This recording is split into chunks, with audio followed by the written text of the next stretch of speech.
mga kababayan, dalawang araw po natin inantay ito. Narito na po, Swift laban sa Coney Island.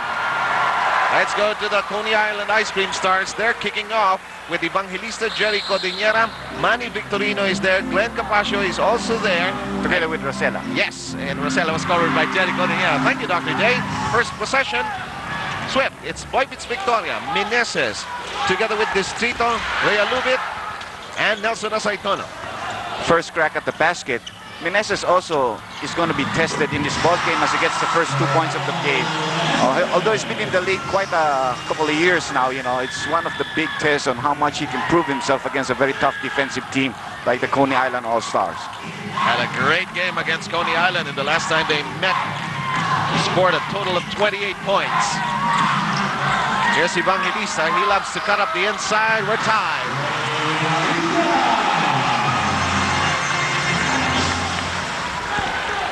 Still the first minute of action. Long Tom doesn't work.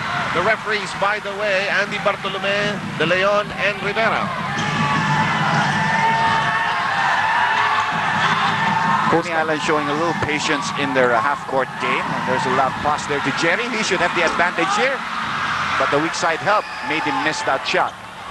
You're absolutely correct when you said Jerry Codinera. He's the most consistent ice cream star as of the present time. Still tied at 2-all. Each basket, each possession will be so vital in a game like this. Coney Island working too far out in the perimeter, you know, so the shot clock has now winded down to only 5 seconds for them. Danger zone. Jerry unloads. It's a 3-second violation.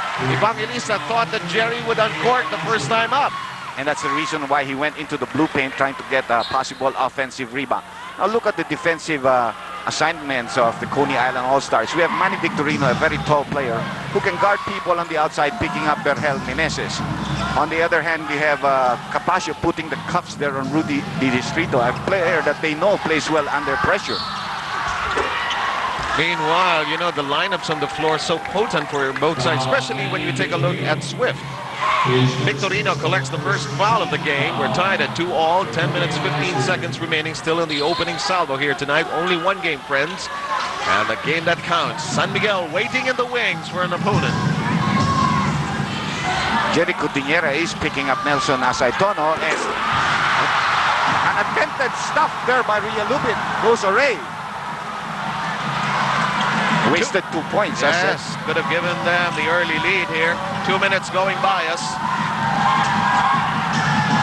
Victorino with a spin. Meneses had nothing but teammates beside him there. Lead pass is taken away. Codinera, Victorino, trying to challenge Meneses, decides to swing the ball around. Victorino. That's going to be an illegal pick. So 2 personal fouls now for Manny Victorino, and he made a mistake in that play. He was posted up against Berhel Meneses. Not a very good defensive or strong player at the post, and Manny should have just backed him up slowly and taken him to the hoop. And for that reason, possession changing hands. Victorino has all of the fouls of the game so far. Both teams are feeling the pressure at this point, yes. And the teams are playing straight-up man-to-man defense. Nelson Asaitono tries a long one, and Victorino has 2 defensive rebounds now in the match. Here's Rosella starting off, one of the rare times that he starts off. Evangelista against Meneses, gets gobbled up. He's taking it strong, collects a foul in the process. In the early goings of this first quarter, Evangelista showing a lot of poise underneath the basket, especially when he has to go up against those big players of the Mighty Meaties. It was Zeldy Rhea Lubit, Dr. J, who ended up with the foul, the first foul of Swift. 3 minutes have gone by. Evangelista has all the 3 points of the Coney Island All-Stars. They have a 1-point lead. Well, like you mentioned, Seb, 3 minutes have gone by, and so far we have a 3-2 score only. On your screens, the numbers of Evangelista against the Swift team in their head-to-head battles so far this year. It's 4-2, Coney Island in front at this juncture, 8:50 remaining. Asaitono above the key. Well, they're taking a lot of time in setting up their play. The shot clock down again to 6. Distrito is going to be called for a traveling violation.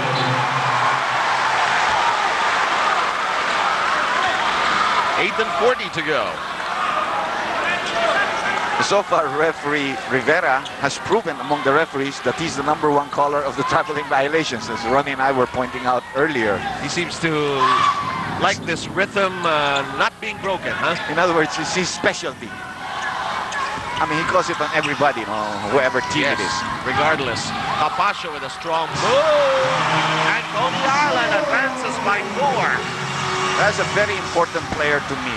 In the past, even in championship games, especially against San Miguel, Glenn Capascio has delivered when it's needed. And you know he can score. He must be given the opportunity by his team to score. Meneses gets another 2 points, and he has 4 for the Swift Mighty Meaties. Inside 8 minutes now.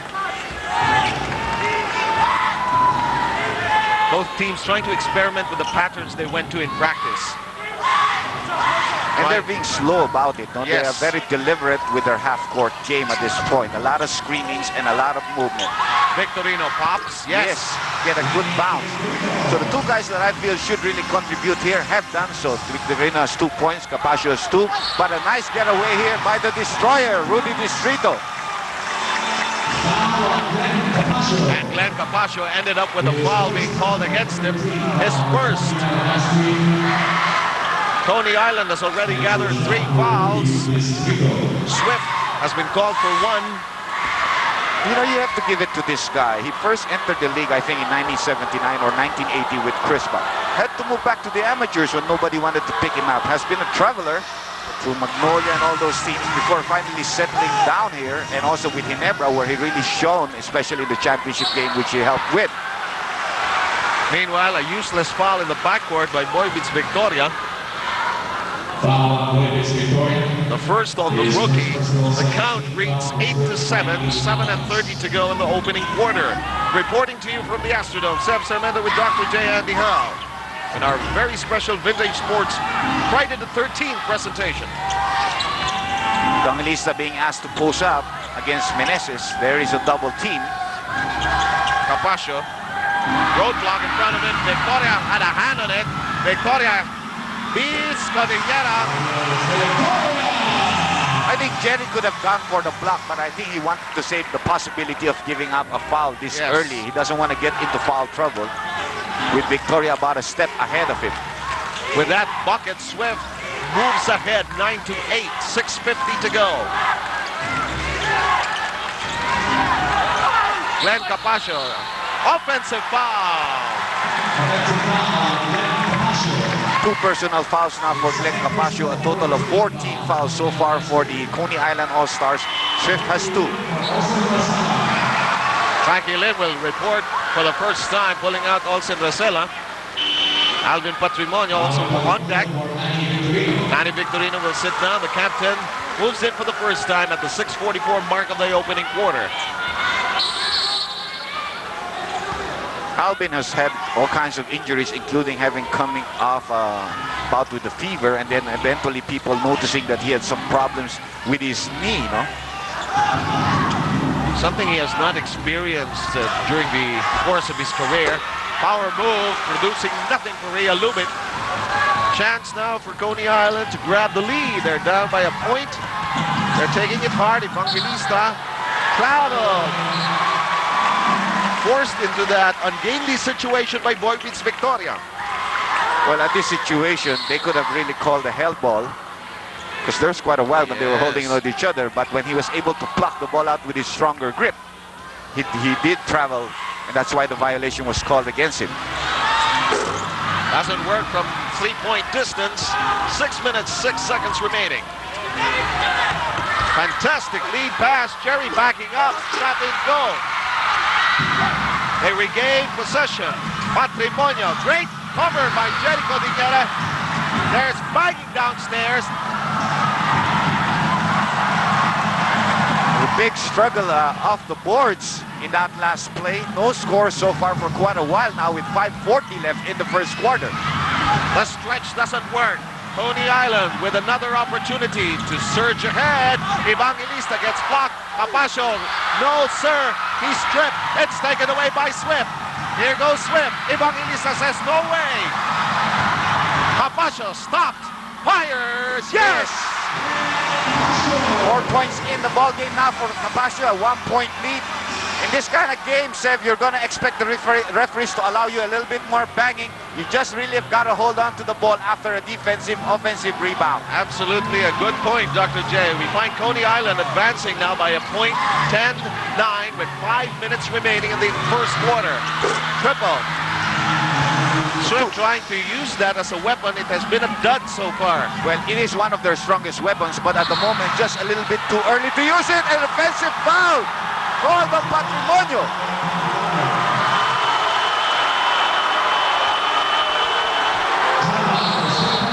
A mighty Beanies have just decided to take a timeout, and that's the foul by Patrimonio. Knockout game. The winner here advances to meet San Miguel. San Miguel gaining at least a week's rest by virtue of the quotient that gave them the advantage of going into the finals. 10-9 is the count here. 4:40 remaining in the first. The Coney Island All-Stars are ready in the penalty situation. Nice pass there. And Realupin finally gets his first 2 points of the ball game after muffing an easy dunk shot and a drive underneath the basket.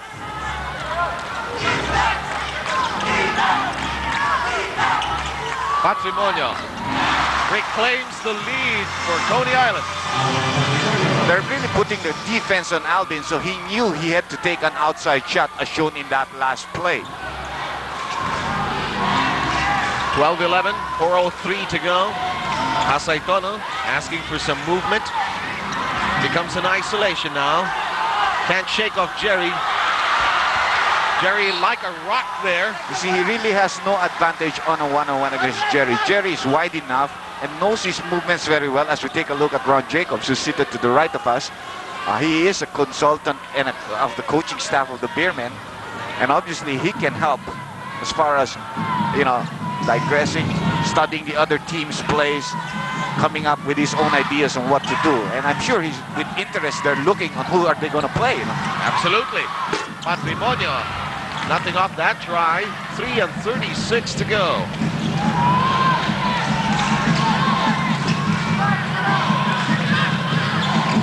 Distrito starts his power drive, produces nothing. Victoria, triple V. Yes.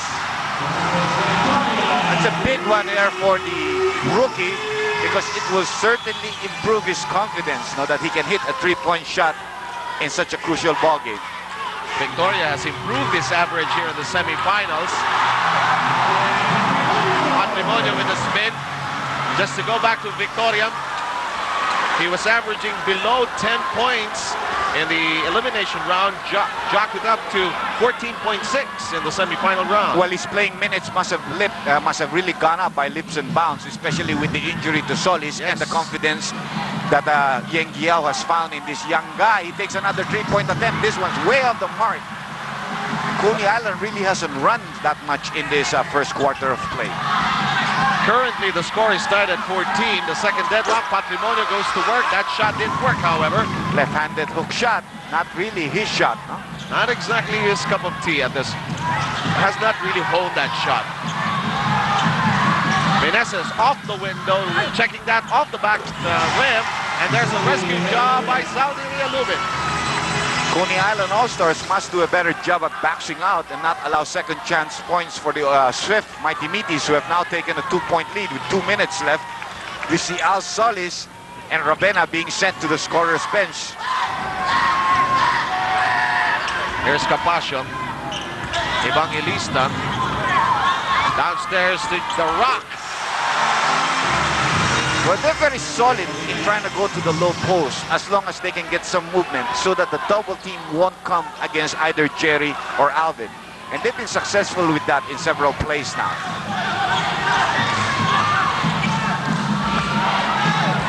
Realupin working on the outside. The game is currently tied. Hasaitono, the bull at work. Well, a study in one-on-one right now. Not too much double teaming, and we see individual talent shining right now. Like in that last play where Aceitona had a gentle hook, enough to give Swift a 2-point advantage inside to the captain. Great play. That one did go. Jerry with a tip in. No, Aceitona touching it last.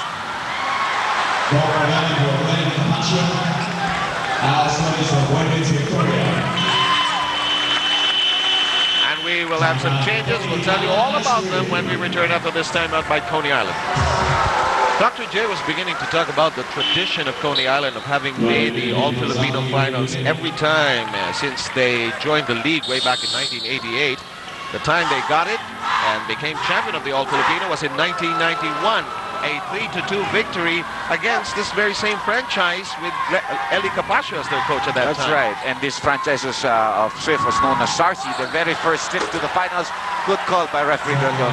He did travel as he tried to take Nelson Aceitono to the hoop. 57.3 seconds left. Yes, and I remember that finals, Dr. J. Swift even led 2-0 in the early goings. Then later on in the next year, 1992, they lost to San Miguel, that's Coney Island, and then they won against San Miguel last year. 4-2. 4-2. They also lost against the Presto team in 1990. I think not going the full route of 7 games. No, Alan Caidic was a member of that Presto team at that Exactly. time, together with guys like Manny Victorino. On the floor for the first time, we have Al Solis, Ferdinand Ravena. Villamin is also there. 4 on the shot clock. Solis, yes! Solis still has that range and a big clenched fist, because that is certainly going to spell a lot of problems for the defense of the All-Stars, who have begun to sack down a lot. Solis missing 5 of the 8 games of Swift in the semifinals. And the white shirts are running with 16 seconds left. Meneses hang time! And Swift is in front, 23-16.